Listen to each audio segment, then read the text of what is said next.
하나님 말씀은 로마서 13장 1절로 3절 말씀 함께 찾으셔서 읽겠습니다. 로마서 13장 1절로 3절입니다. 각 사람은 위에 있는 권세들에게 복종하라. 권세는 하나님으로부터 나지 않음이 없나니 모든 권세는 다 하나님께서 정하신 바라. 그러므로 권세를 거스리는 자는 하나님의 명을 거스름이니 거스르는 자들은 심판을 자취하리라. 다스리는 자들은 선한 일에 대하여 두려움이 되지 않고 악한 일에 대하여 되나니 내가 권세를 두려워하지 아니하려느냐? 선을 행하라. 그리하면 그에게 칭찬을 받으리라. 아멘. 이 시간 담임 목사님 나오셔서 하나님의 대리자라고 하는 말씀으로 저희들에게 귀한 은혜의 말씀 주시겠습니다. 네, 오늘 예배 오신 걸 환영합니다. 하나님 말씀은 로마서 13장 1절로 3절 말씀 함께 찾으셔서 읽겠습니다. 로마서 13장 1절로 3절입니다. 각 사람은 위에 있는 권세들에게 복종하라. 권세는 하나님으로부터 나지 않음이 없나니 모든 권세는 다 하나님께서 정하신 바라. 그러므로 권세를 거스리는 자는 하나님의 명을 거스름이니 거스르는 자들은 심판을 자취하리라. 다스리는 자들은 선한 일에 대하여 두려움이 되지 않고 악한 일에 대하여 되나니 내가 권세를 두려워하지 아니하려느냐? 선을 행하라. 그리하면 그에게 칭찬을 받으리라. 아멘. 이 시간 담임 목사님 나오셔서 하나님의 대리자라고 하는 말씀으로 저희들에게 귀한 은혜의 말씀 주시겠습니다. 네, 오늘 예배 오신 걸 환영합니다. 우리 옆에 계신 분하고 같이 인사 나누실 때 하나님이 눈동자같이 지켜주시기 바랍니다 하고 같이 인사 나누시겠습니다. 웃으시면서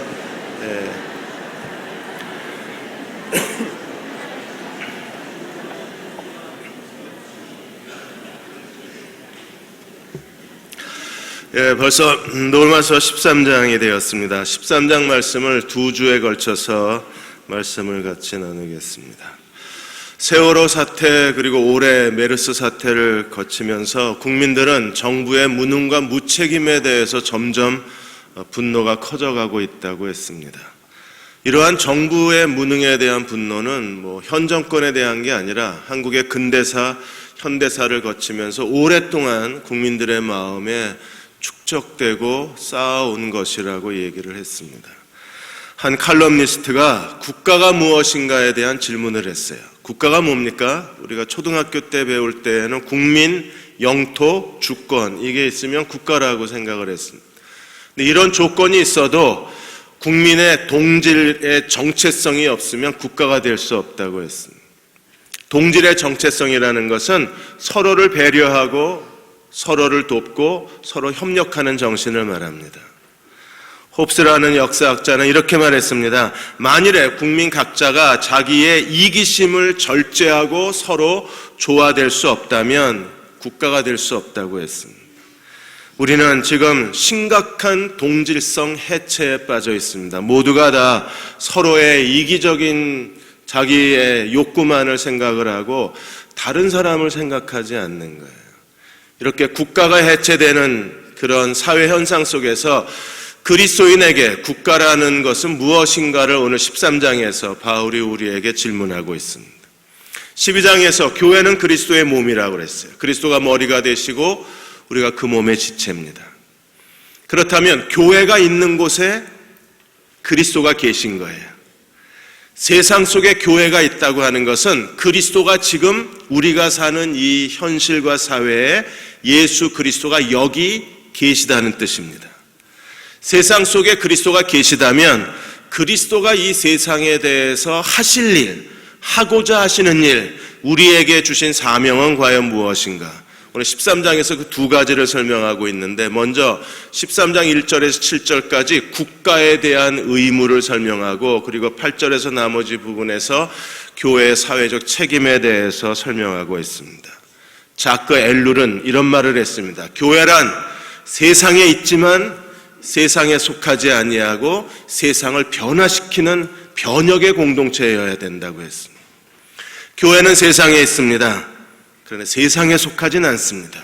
어떻게 세상을 변화시키나요? 세상의 소금과 빛이 되어서 세상에 하나님의 사랑의 대행자가 되고 하나님의 사랑의 사제가 되고 하나님의 사랑의 제사장이 되어서 우리는 이 세상을 변화시켜야 할 사명이 우리에게 있어요. 주기도문에서 예수님이 이렇게 우리에게 기도를 가르쳐 주셨습니다. 뜻이 하늘에서 이루어진 것 같이 땅에서도 이루어지이다.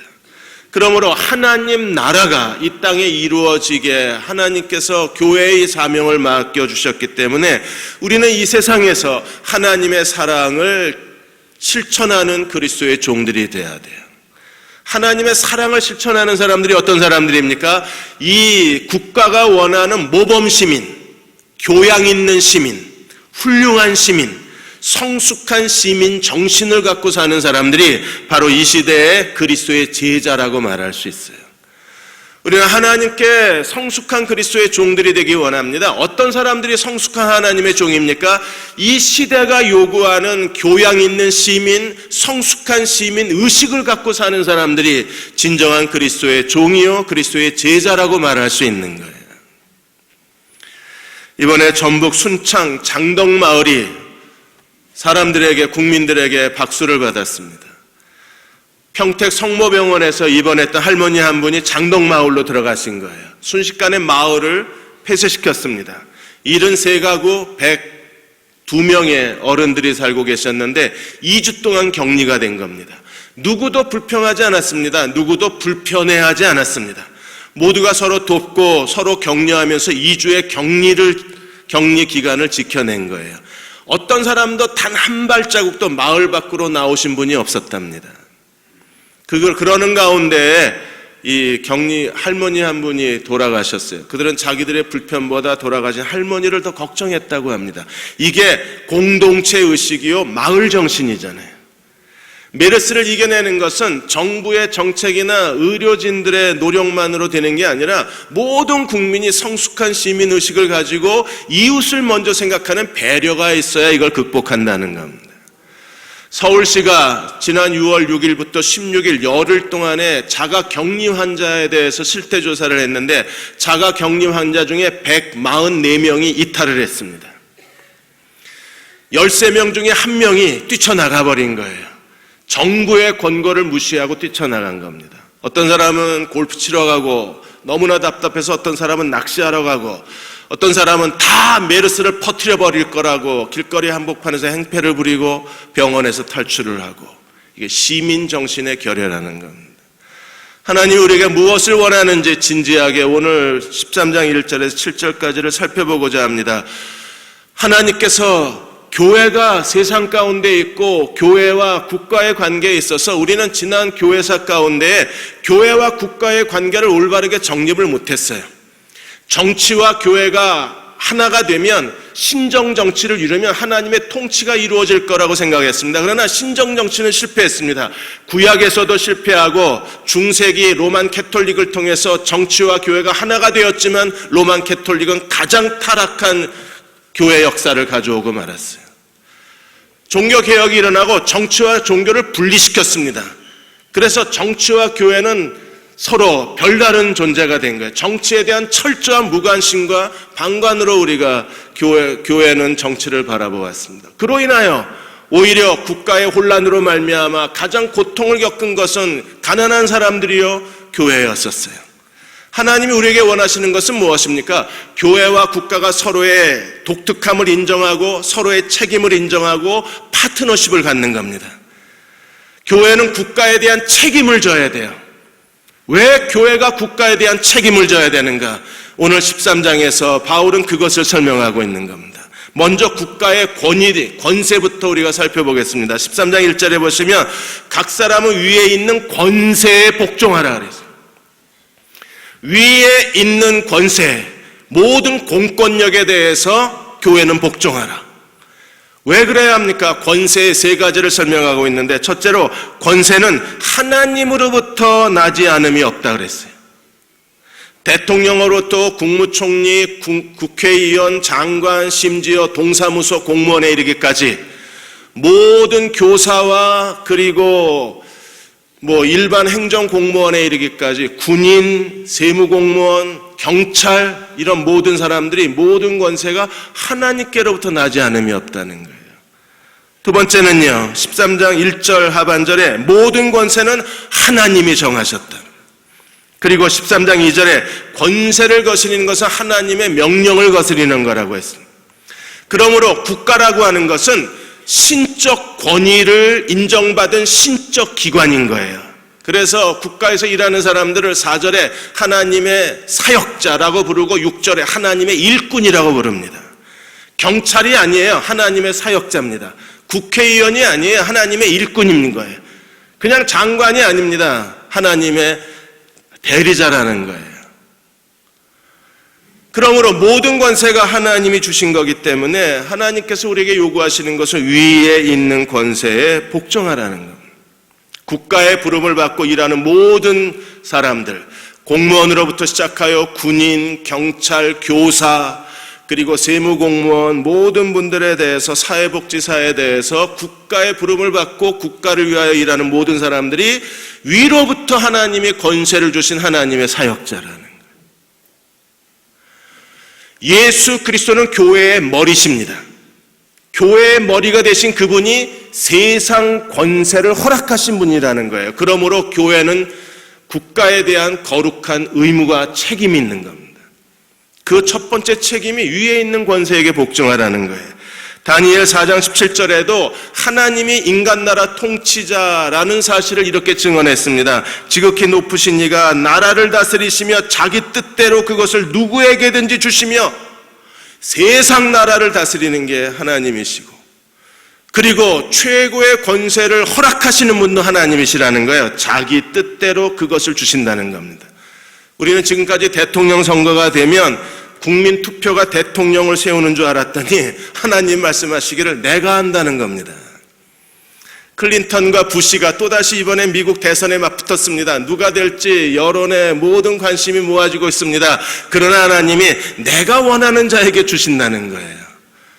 저는 하나님 앞에 회개해야 됩니다. 왜냐하면 7, 80년대에 이 운동권에서 있었기 때문에 저 회개해야 돼요.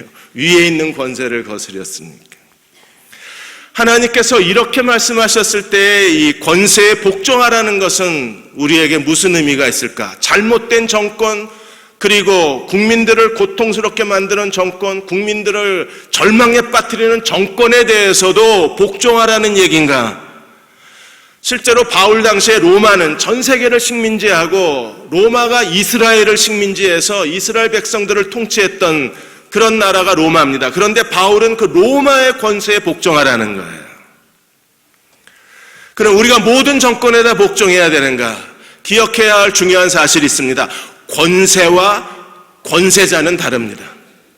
하나님이 주시는 권세, 엑수시아이, 이거는 하나의 시스템을 얘기할 수도 있고 권세라고 하는 하나님의 어떤 정책을 의미할 수도 있어요. 그런데 이 하나님이 주시는 권세라고 하는 시스템을 잘못 이용해서 그걸 권세자가 이 하나님이 주신 권세를 오용하고 잘못 사용하면 우리는 그거 거절해야 합니다.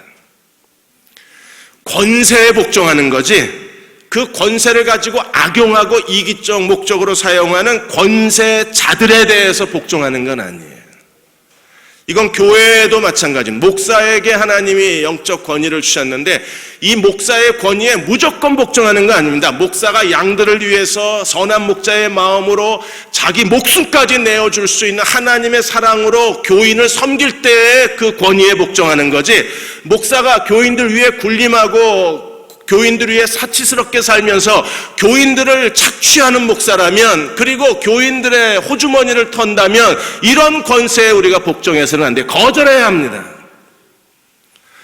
하나님이 아버지라는 권위를 주셨어요.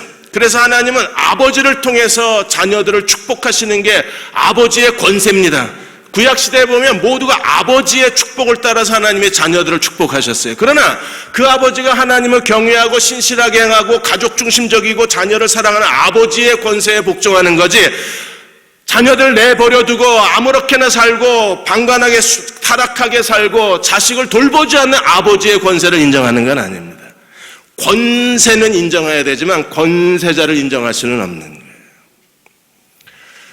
19세기 말에 한 외국인이 한국을 방문하고 와서 한국인에 대한 여러 가지 글을 썼는데 재미있는 것도 있고 부끄러운 것도 많이 있습니다.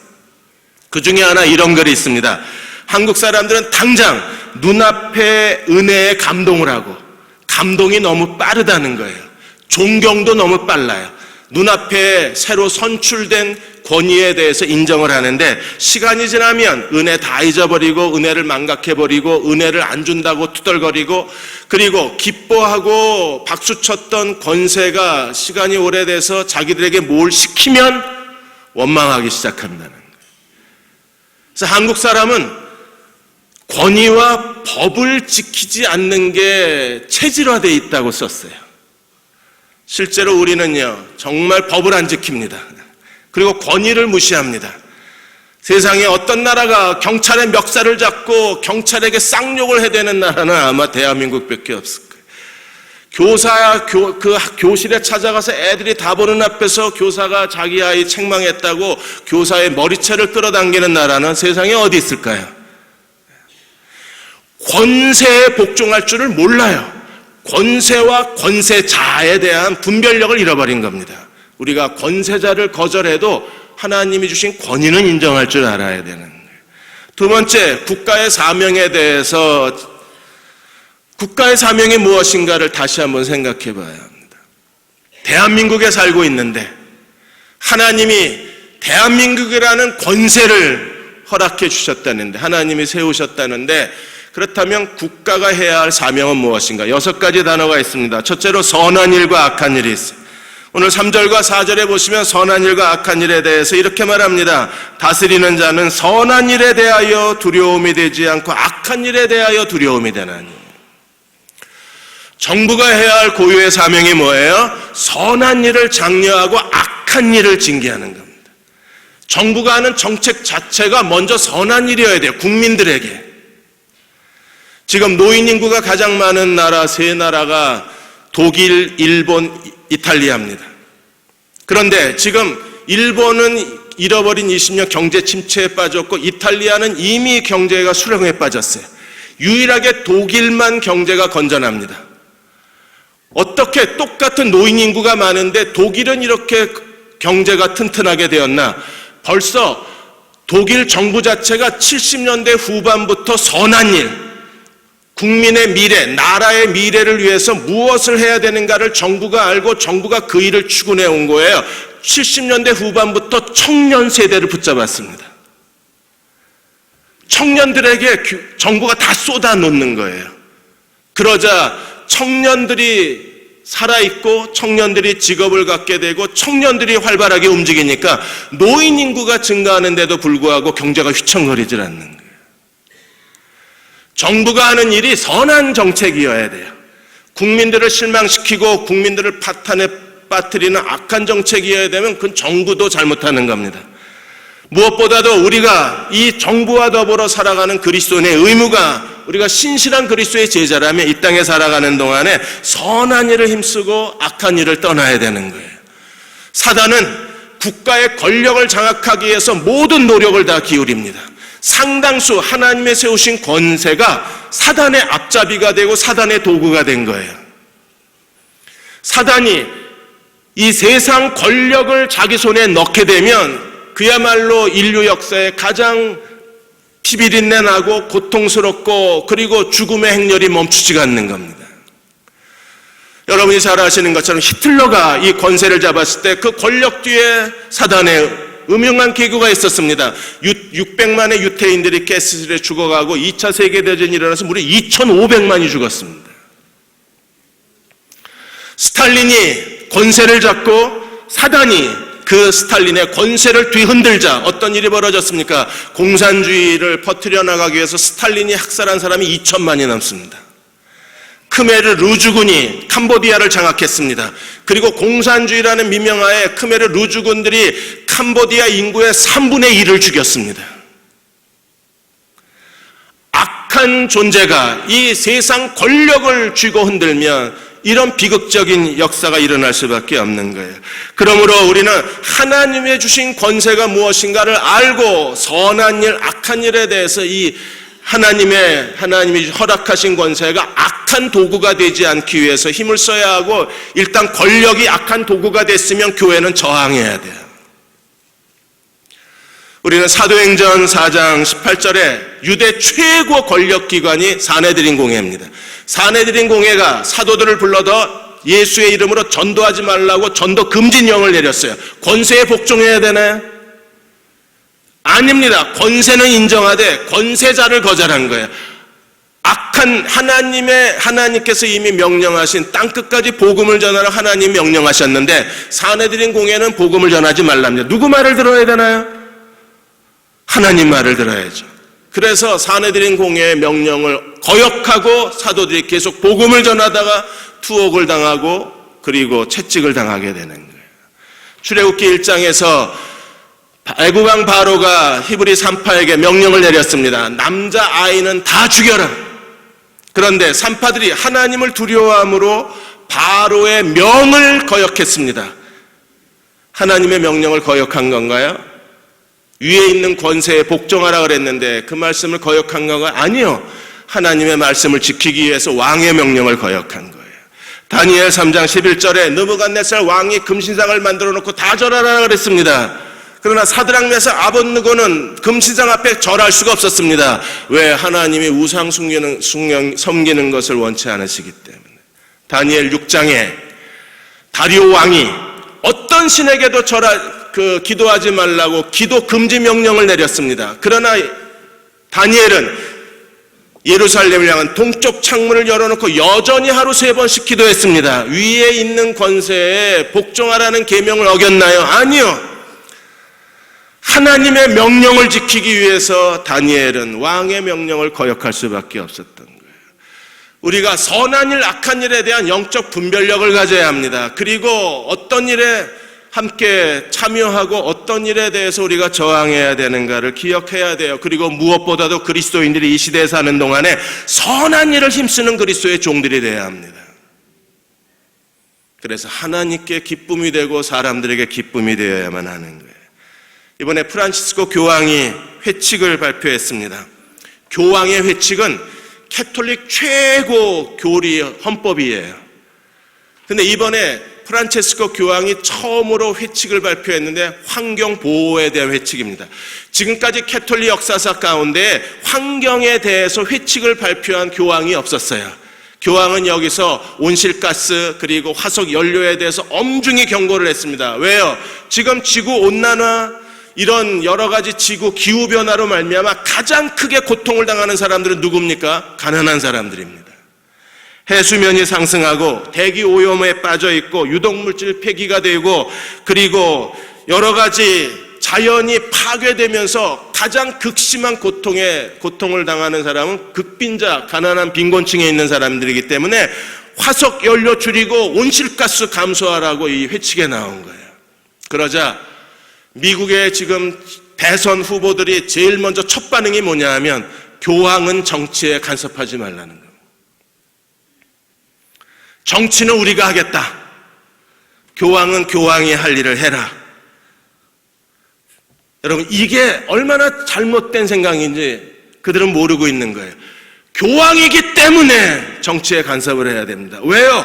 교회가 하나님이 세우신 권세자들이 하나님의 뜻대로 권세를 올바로 행사하고 있는지를 감시하고 견제하고 협력하는 게 교회이기 때문에요. 근데 미국의 정치인들은 이걸 모르고 교황은 정치에 간섭하지 마십시오 했는데 이게 또다시 그 복음주의적 교회 사람들에게 반발을 불러일으키고 있는. 두 번째 단어 그룹이 있습니다. 칭찬과 칼입니다. 13장 3절에 보시면 선을 행하라 그리하면 칭찬이 있으리라. 악을 행하면 4절에 보시면 악을 행하거든 두려워하라. 그가 공연히 칼을 갖지 않다. 그래서 칭찬과 칼이 두 번째 단어 그룹입니다.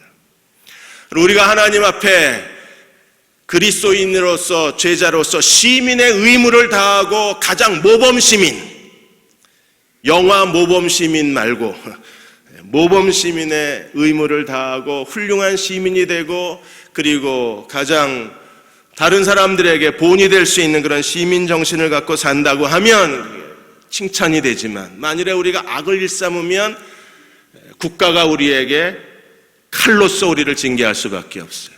원수 갚는 거 하나님이 하시는 일입니다. 그런데 그 원수 갚는 것의 대행자, 하나님의 대리자가 누구냐 하면 국가예요.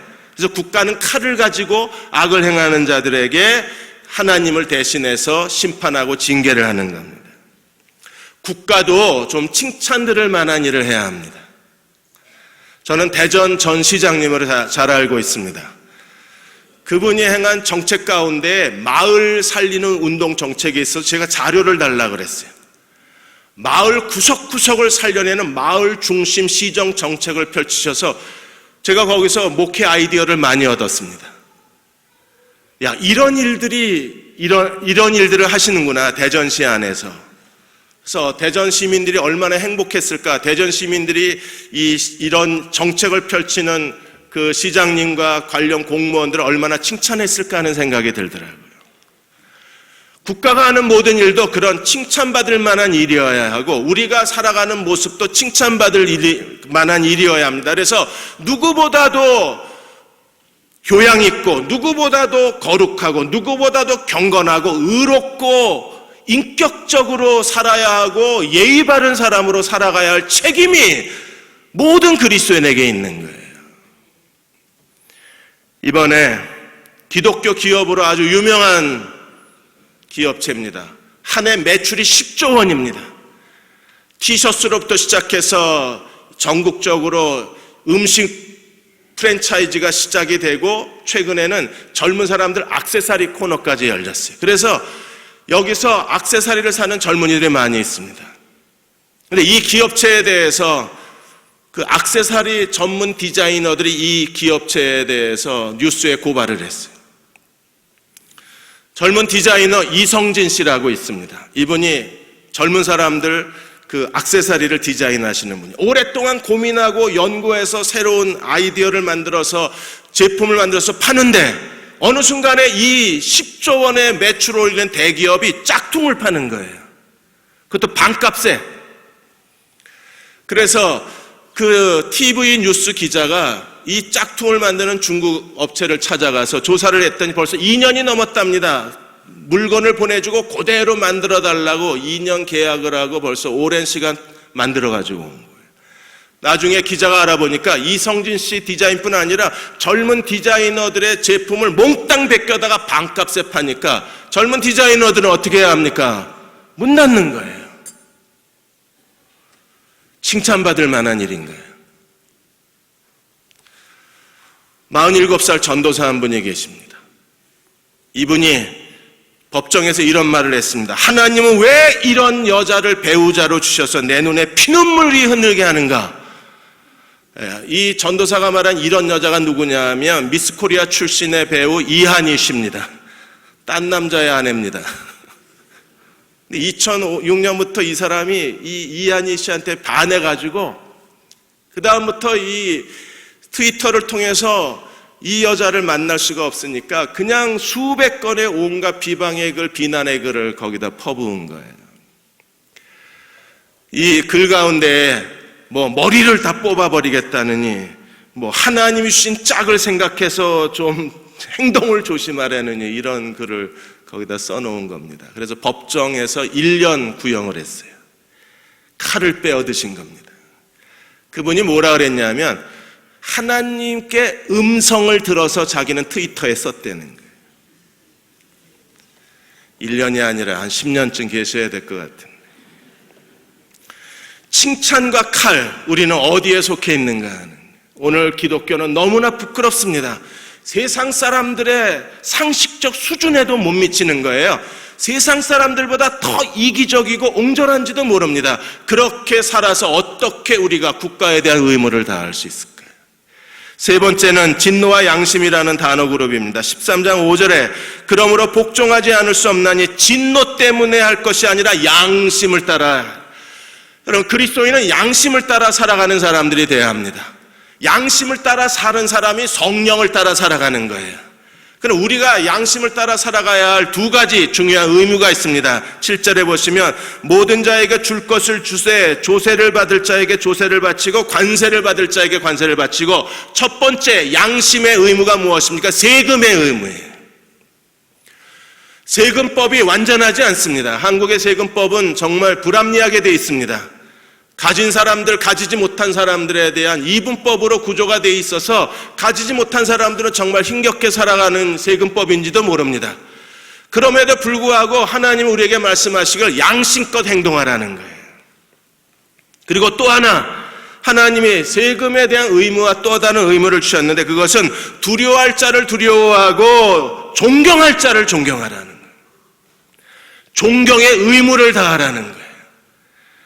일부 경찰이 부도덕하다고 그래서, 일부 교사가 부도덕하다고 그래서, 일부 공무원이 부도덕하다고 그래서 우리가 마땅히 두려워하고 존경해야 될 자에 대한 존중심을 잃어버리면 이 사회는 무너져 버리는 겁니다. 저는 교사들의 폭행 기사를 들을 때마다 너무 마음이 아픕니다. 교사들이 저렇게 폭행을 당하고 사기가 떨어지고, 그래서 지금 교단을 떠나는 교사들이 더 많아져요. 이렇게 교사들이 다 떠나고 나면 누가 이 교단을 지키나요? 존경의 의무에 대해서 망각해버리는 거예요. 저렇게 경찰을 함부로 대하다가, 경찰을 무시하고 저렇게 경찰에 대해서 무례하게 행동을 하다가 경찰 공무원의 숫자가 줄고 소방서원들의 숫자가 줄고, 그렇게 돼서 이 사회에 치안을 안보할 만한 공권력이 사라져버리면 그 다음에 그 피해는 누가 당해야 되나요? 우리 모두가 당하는 거 아닌가요? 하나님이 주신 권세라고 하는 거룩한 인식이 없는 거예요. 그러니까 두려워할 자를 두려워하지 못하고 우리가 존경할 자를 존경하지 못하는 것. 마땅히 부도덕한 사람은 그 사람에 대해서 우리가 인격적으로 그 사람을 책망해야 합니다. 그렇다고 모든 하나님이 주신 권세를 함부로 대할 수는 없는 거예요. 공권력이 이렇게 땅에 떨어진 나라도 만나보기가 어렵습니다. 그런 일들에 우리 교회가 어느 정도 책임이 있는 거예요. 미국 하원 의원이 2005년 8년에 허리케인 카트리나가 뉴올리언즈, 재즈의 고향 뉴올리언즈를 덮쳤을 때 그 카트리나에서 일어난 보고서를 하원 의원에 제출을 했는데, 그 보고서의 제목이 지도력의 실패입니다. 카트리나가 덮쳤을 때 조지 부시 대통령이 거기에 빠르게 이 재난을 대응하지 않고 3일이 지나서 연방 군대를 보낸 거예요. 그 사이에 뉴올리언즈는 홍수로 인하여 모든 게 다 무너져버리고 약탈과 방화와 살인이 일어난 겁니다. 홍수와 약탈로 인해서 1,800명이 죽었어요. 그리고 연방정부가 늦게 출동하는 바람에 일어난 손실은요, 미국 재난 역사상 최고액인 1,000억 불 이상의 손해를 본 거예요. 그 모든 재난의 이유가 조지 부시 대통령이 대응을 더디했기 때문에, 제대로 대응하지 못했기 때문에, 더군다나 연방 방재청하고 연방 군대하고 제대로 커뮤니케이션도 일어나지 않아서 오히려 더 큰 어려움이 그 지역에서 발생해버리고 마는 거예요. 지도력의 부재, 그게 가져온 손실이 얼마나 큰가를 우리들에게 보여주고 있는 겁니다. 그러므로 오늘 우리가 해야 될 교회의 중요한 사명이 하나 있는데, 칼바르트가 말한 것처럼 교회가 하나님 앞에 해야 할 세금과 존경의 의무 외에 또 하나 중요한 의무가 있는데, 그것은 위에 있는 권세를 위해서 기도하라는 겁니다. 국가의 리더십을 위해서 기도하라는 거예요. 디모데전서 2장 2절에 임금들과 높은 지위에 있는 사람들을 위하여 기도하라. 왜요? 모든 경건과 단정하고 고요하고 평안한 삶을 살기 위해서요. 우리 시대에도 고요하고 평안할 뿐 아니라 우리 다음 세대의 젊은이들에게도 고요하고 평안한 세대를 물려주고 싶습니다. 그렇게 되려면 위에 있는 권세들이 정신 차리고 국민을 위한 정책을 펼쳐야 되는 거예요. 그들이 올바른 지혜를 가지고 통찰력을 가지고 미래를 바라보고 대한민국의 내일을 이끌어갈 수 있도록 교회가 위에 있는 임금과 위에 있는 권세를 위해서 기도하라는 거예요. 장로회 신학대학 총장 김명룡 총장께서 두 개의 서클이 있다 그랬어요. 하나는 교회고 하나는 국가라 그랬습니다. 이 두 개의 서클의 주관자는 하나님이시라 그랬어요. 교회가 세상 속에 있기 때문에 교회가 해야 할 중요한 사명이 있습니다. 그것은 세상을 변화시키기 위해서 세상에 하나님 나라를 가져오고 세상에 하나님의 뜻이 이루어지고 세상이 하나님의 주권이 이루어지기 위해서 세상의 소금과 빛의 역할을 감당하기 위해서 교회는 하나님 나라의 일꾼을 양육해야 된다 그랬어요. 일꾼을 양육해서 세상에 내보내야 세상이 변화되고 더 많은 하나님의 일꾼을 양육해서 훈련해서 세상에 내보내야 세상 정치, 경제, 문화 모든 분야에서 교육 모든 분야에서 변화가 일어난다는 거예요. 하워드 스나이더가 두 종류의 교회가 있다 그랬습니다. 교회를 위한 교회가 있고 하나님 나라를 추구하는 교회가 있는데 교회만 생각하는 교회는 더 많은 사람을 끌어모으는데 온 힘을 다 기울입니다. 교회에 소형차 경품 내놓고 전도 대회를 엽니다. 더 많은 사람, 제일 많이 전도한 사람이 소형차 준다고. 끌어모으는 교회는 교회만 세우는 교회. 그러나 하나님 나라를 생각하는 교회는 얼마나 많은 사람을 교회로 데려오느냐가 아니라 교회에 있는 사람들을 얼마나 잘 훈련해 세상에 내보내느냐에 더 관심을 갖는다 그랬어요. 교회를 세우는 교회는요, 교회 안에 일주일 내내 프로그램이 돌아요. 온갖 봉사, 온갖 세미나, 기도회, 성경 공부 돌아서 교인들이 일주일 내내 교회에서만 살게 만듭니다. 그렇게 교회에서만 있는 걸 거룩하다고 착각하게 만듭니다. 그러나 하나님 나라를 추구하는 교회는 교회에서는 예배를 드리고 교제를 하고 교육만 받고 세상에 나가서 하나님 나라를 실천하는 사람들, 그들이 하나님 나라의 제자들이 되는 거예요. 저희 대형교회는 지금 하반기 준비하고 있는 게 대형교회 바이블 아카데미 가칭이라는 이 가칭을 가지고 지금 중요한 세 가지 제자훈련 출애굽을 만들고 있습니다. 하나는 로마서 12장에 있는 것처럼 교회는 그리스도의 몸이기 때문에 7가지 직분이 있어요. 모든 성도는 7가지 직분의 은사를 갖고 있습니다.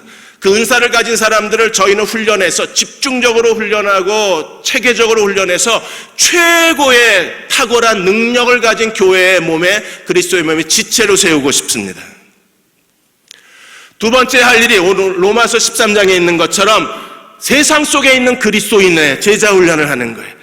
제자가 되기 위한 제자 훈련이 아니라 세상에서 세상의 빛과 소금이 되기 위한 제자 훈련을 받는 겁니다. 우리는 정치 분야에서도 탁월한 인재가 필요하고 경제를 이끌어갈 수 있는 하나님의 사람들이 필요해요. 한국 교육을 개혁할 수 있는 교육의 리더들이 필요합니다. 이 문화를 정복해 갈 수 있는 문화의 리더들을 우리가 찾습니다. 그런 사회 각 분야 속에서 하나님의 뜻을 이루어가고 하나님 나라를 가져올 수 있는 하나님의 사람들을 교회가 훈련할 거예요. 예, 훈련을 싫어하시는 거 잘 압니다. 예, 그래도 교회가 하겠다니까 그냥 끄떡끄떡만 해주시면 됩니다. 그리고 또 하나 중요한 트랙이 이제 그리스도에 다가오실 그리스도의 재림을 준비하고 우리는 어저께 토요일 날 미션 퍼스펙티브스 대전 2기가 끝났습니다. 저희 교인들도 많은 분들이 수료를 했어요. 선교 중심적 제자 훈련을 통해서 우리가 어떻게 일상생활에서 선교에 참여할 수 있는가를 훈련하고 이 일을 같이 나누고자 합니다. 사랑하는 여러분, 이제 세상으로 들어가야 돼요. 교회에만 모여있는 그리스도인이 아니라 세상 속에 들어가서 하나님의 뜻을 준행하는 그리스도의 종들이 되어야 합니다. 세상 속에 들어가서 무엇을 해야 되느냐는 다음 주 13장 후반 본문에서 우리가 함께 고민할 겁니다. 세상 속에 들어가자고 우리는 교회 속에 교회 7개 교회를 나누어서 7개 지역교회를 세웠습니다. 7개 지역교회가 지역에 들어가서 그 지역을 하나님 나라를 가져오게 하고 그 지역에 하나님의 사랑의 대리자가 되고 그 지역에서 국가가 하는 모든 일의 파트너가 되고 그 지역에서 국가가 하는 사회복지의 파트너가 되어서 가난한 사람들을 우리가 돕고 그게 지역교회의 거룩한 사명인 거예요. 이렇게 이 국가에 대한 의무를 다하고 국가를 바로 세우며 교회가 하나님 앞에 세워져 갈 때 우리야말로 이 시대에서 하나님의 뜻을 감당하고 하나님의 뜻을 순종하는 그리스도의 제자가 될 수 있는 거예요. 우리가 하나님의 뜻에 순종하면 하나님은요, 우리에게 더 큰 하나님의 은혜와 축복을 더하여 주실 겁니다. 왜요? 하나님의 축복의 통로로 제대로 살고 있으니까 하나님이 우리에게 더 많은 걸 맡기지 않으시겠어요? 적은 것에 충성하면 큰 걸 맡기겠다 그랬으니까. 한국의 슈바이처라고 불리우시는 장기려 박사님이 그 집에는 항상 제자들하고 같이 먹고 사셨는데 어느 날 설날이 돼서 아침에 일어나서 제자들이 장기려 박사님에게 세배를 했습니다. 그러자 장기려 박사님이 제자들한테 이렇게 얘기했어요. 자네들 올해도 나랑 같이 나처럼 같이 살아줬으면 좋겠네. 덕담을 했습니다. 어른들이 세배 받으시면 덕담하잖아요. 자네들 나랑 같이 나처럼 날 따라서 살아줬으면 좋겠네. 그러자 제자들이 고개를 다 저었습니다. 선생님처럼 살면 바보처럼 사는데 저희는 바보처럼 살고 싶지는 않습니다. 장기려 박사님이 웃으면서 그렇지, 바보처럼 살지 내가. 그런데 바보처럼 산다는 소리 들으면 성공했다는 걸 알게 해요. 그리스도인이란 저 사람 바보 아니야? 그 소리를 들어야 성공한 거래요. 그리고 바보 같다는 소리를 들으려면 얼마나 많은 노력과 희생이 필요한지 모른다는 거예요. 가만히 있어서 되는 게 아니라 탁월한 지성, 탁월한 가치관, 남들이 가지지 못한 인격을 가져야만 바보처럼 살 수 있는 거래요. 춘원 이광수 소설가가 이 장기려 박사님 병원에 입원했다가 장기려 박사님이 그 진찰하고 환자 치료하는 모습을 며칠 동안 목격하고 이 이광수 선생님이 마지막으로 장기려 박사님에게 남긴 말이 있어요. 저 사람은 바보 아니면 성자라고. 잘못 얘기하셨어요. 저 사람은 바보요 성자다 그러셨어요. 제대로 얘기하신 거예요. 아니면이 아니에요. 왜? 바보는 성자이기 때문에. 사랑하는 여러분, 좀 바보처럼 삽시다. 좀 뺏기고 손해보고 좀 희생하고, 그래서 모범 시민으로 살고 교양 있는 시민으로 살고 예의 바른 그리스도인으로 산다면 하나님께서 우리에게 더 큰 축복의 통로를 열어주시면 우리는 더 많은 사람들에게 기쁨을 주고 더 많은 사람들에게 하나님의 사랑을 나누어 주고 더 많은 사람들에게 우리가 가진 소유를 나누어 주며 우리가 가난해짐으로 그들을 부욕해 할 수 있을 거예요. 그러한 저와 여러분이 되시기를 주의 이름으로 축원합니다. 아버지 하나님, 내가 거룩하니 너희도 말과 행실에 거룩한 자가 되라 말씀하신 하나님, 거룩한 하나님의 사람으로 이 시대를 살아가고 싶습니다. 교회에서도 칭찬받을 뿐 아니라 세상에서도 칭찬받는 성숙한 그리스도의 종들이 되게 하여 주옵소서. 너희는 믿음의 덕의 지식의 절제, 인내의 형제 우애의 사랑을 더하라고 말씀하신 하나님, 믿음의 덕을 더하여 주옵소서. 예의와 교양과 성숙함을 더하여 주셔서 어디를 가나 하나님께서 그리스도인들이 대전에서 가장 빛나게 하시고 사람들에게 인정받게 하여 주시고 사람들에게 존경받는 사람으로 하나님 앞에 세워 주옵소서. 지금은 교회의 머리가 되시는 우리 주 예수 그리스도의 은혜와 하나님 아버지의 그 크신 사랑하심과 성령의 도우신 은혜가 오늘 함께 주일 예배 드리고 돌아가는 모든 교우와 가정과 사랑하는 자녀들 위해, 그리고 메르스로 인하여 치료받고 격리되고 감염을 차단시키기 위해서 애쓰는 모든 의료진과 보건당국의 모든 사람들, 그리고 두려움에 빠진 모든 이 민족들 위해 지금부터 영원히 함께 하시기를 간절히 축원하옵나이다. 아멘.